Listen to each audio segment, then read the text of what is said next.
जय हिंद बच्चों। Chemistry point में आप सभी का स्वागत है। आज हम बिहार बोर्ड 10th क्लास के महत्वपूर्ण प्रश्नों को लेकर के आए हैं। आइए क्लास को स्टार्ट करते हैं। पहला सवाल है, वास्तविक प्रतिबिंब की प्रकृति कैसी होती है? ऑप्शन है सीधा, उल्टा, सीधा और उल्टा, इनमें से कोई नहीं। बताइए इसका आंसर क्या होगा। इसका आंसर होगा बच्चा ऑप्शन बी, उल्टा। दूसरा सवाल है, किसी माध्यम के अपवर्तनांक का मान कितना होता है? साइन आई बटे sine r, sine r by sine i into sine r, sine i plus sine r. तो बताइए इसका आंसर क्या होगा। इसका आंसर होगा ऑप्शन ए, साइन आई बटे साइन आर। नेक्स्ट सवाल है, स्पेक्ट्रम प्राप्त करने के लिए किसका उपयोग किया जाता है? उत्तल दर्पण, कांच की सिल्ली, अवतल लेंस और प्रिज्म। तो बताइए इसका आंसर क्या होगा।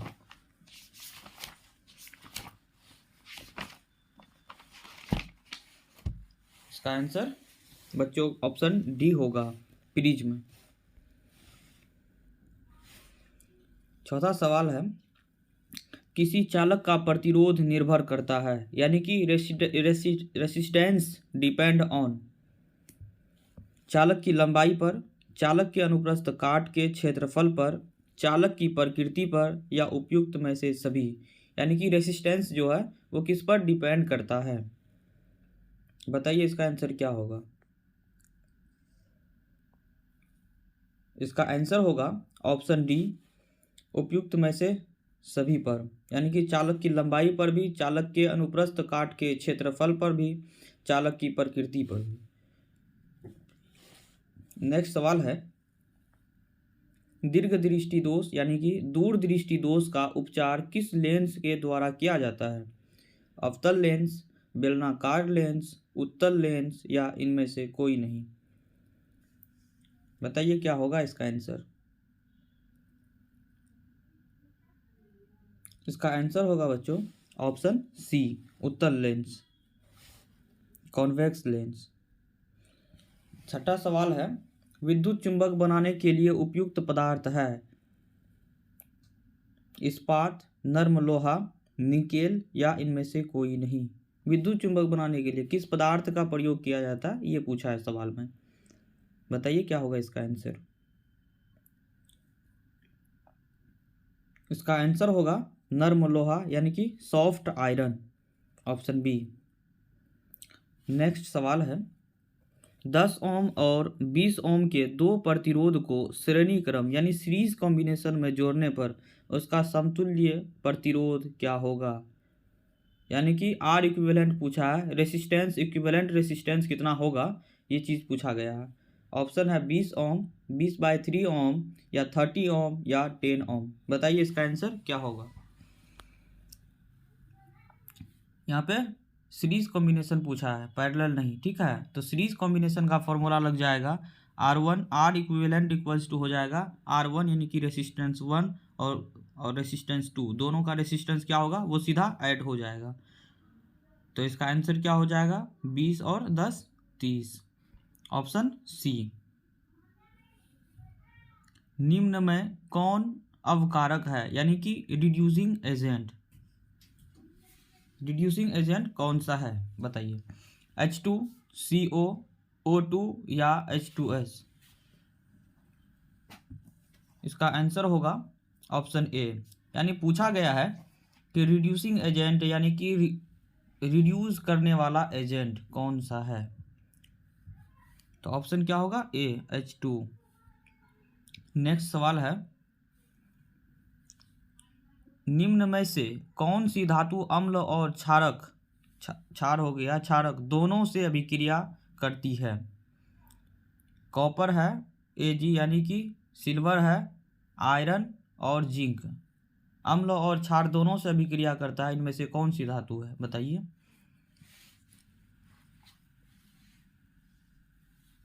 इसका आंसर होगा ऑप्शन डी, जिंक।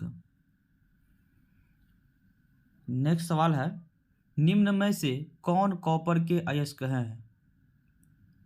कॉपर के अयस्क कौन है? क्यूप्राइट, बॉक्साइट, सिनेबार या केलेमाइन?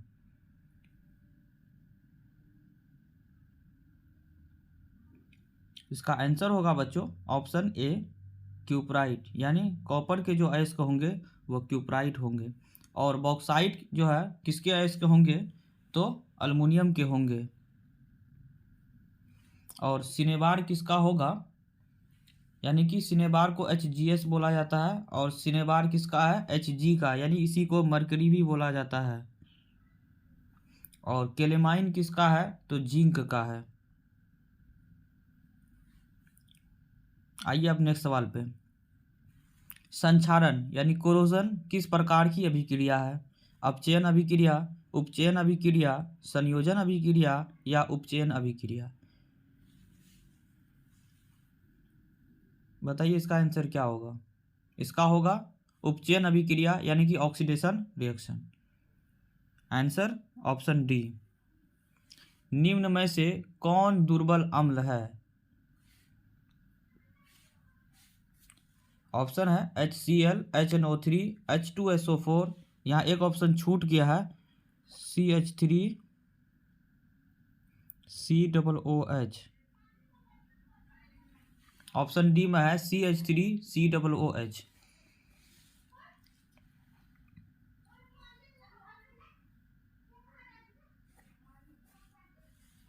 यानी एक होता है वीक एसिड, एक होता है स्ट्रॉन्ग एसिड। तो यहाँ पे पूछा गया है वीक एसिड दुर्बल अम्ल के बारे में, इनमें से कौन सा है? बताइए बच्चों। ऑप्शन ए, बी और सी तीनों क्या है? वो स्ट्रॉन्ग एसिड है, यानी कि। और ऑप्शन डी जो है यानी कि CH3 COOH ये छूट गया था, तो ये क्या है? वीक एसिड है। तो यही आंसर हो जाएगा ऑप्शन डी। अब नेक्स्ट सवाल पे चलते हैं। कार्बन क्या है? ये बहुत आसान सवाल है, बताइए कार्बन क्या है? कार्बन धातु है, कार्बन अधातु है, उपधातु है या इनमें से कोई नहीं? बताइए क्या होगा इसका आंसर? इसका आंसर ऑप्शन बी होगा, कार्बन क्या है? अधातु है।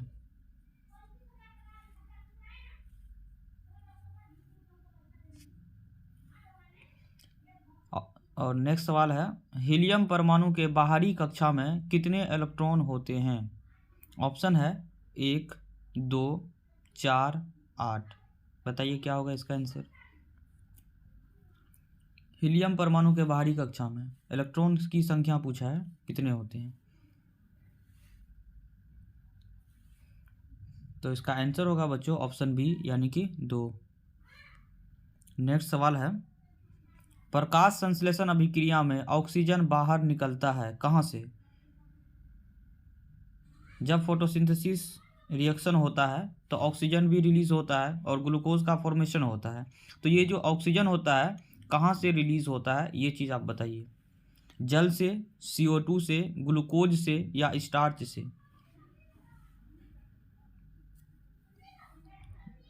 बताइए इसका आंसर क्या होगा? इसका आंसर होगा बच्चों ऑप्शन ए, जल से, यानी कि वाटर से। मनुष्य का सामान्य रक्तदाब होते हैं कितना होता है?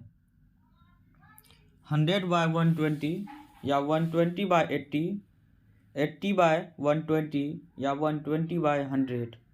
बताइए इसका आंसर क्या होगा? बच्चों ये बहुत आसान सवाल है, ठीक है। तो इसका आंसर होगा ऑप्शन बी, 120/80।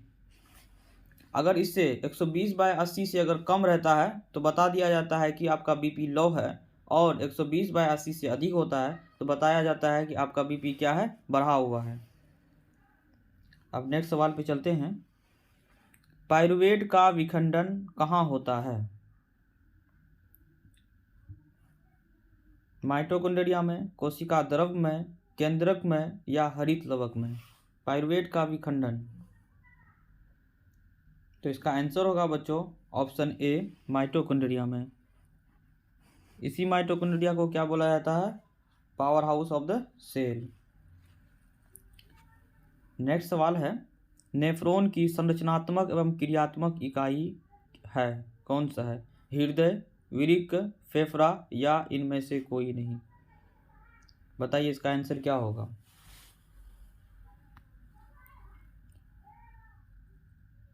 इसका आंसर होगा बच्चों ऑप्शन बी, यानी कि जब भी नेफ्रॉन की बात आती है तो यानी वो किडनी से रिलेटेड है नेफ्रॉन, तो उसकी संरचनात्मक और क्रियात्मक इकाई क्या होगा? नेफ्रॉन किसका होगा? तो वो वृक्क का होगा, यानी कि किडनी का होगा। Option B.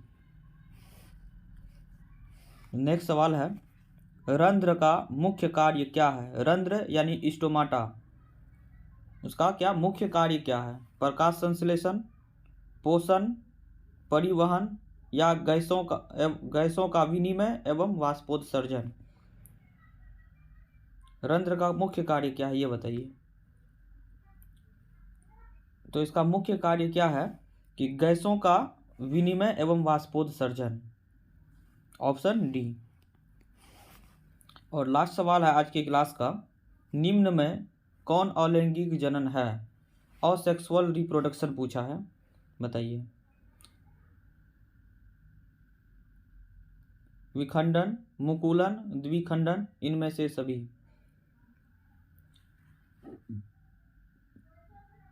बच्चों इसका आंसर होगा ऑप्शन डी, इनमें से सभी। इन सभी में अलैंगिक जनन होता है, जिसमें केवल एक ही प्रोजेनी पार्टिसिपेट करते हैं, ठीक है। तो इसका आंसर क्या हो जाएगा? Option D. पूरी क्लास को देखने के लिए आप सभी को बहुत बहुत धन्यवाद। इसी तरह हमारी क्लास में जुड़े रहें और हम डेली एक सेट लेकर के आएंगे साइंस का। थैंक्स बच्चों।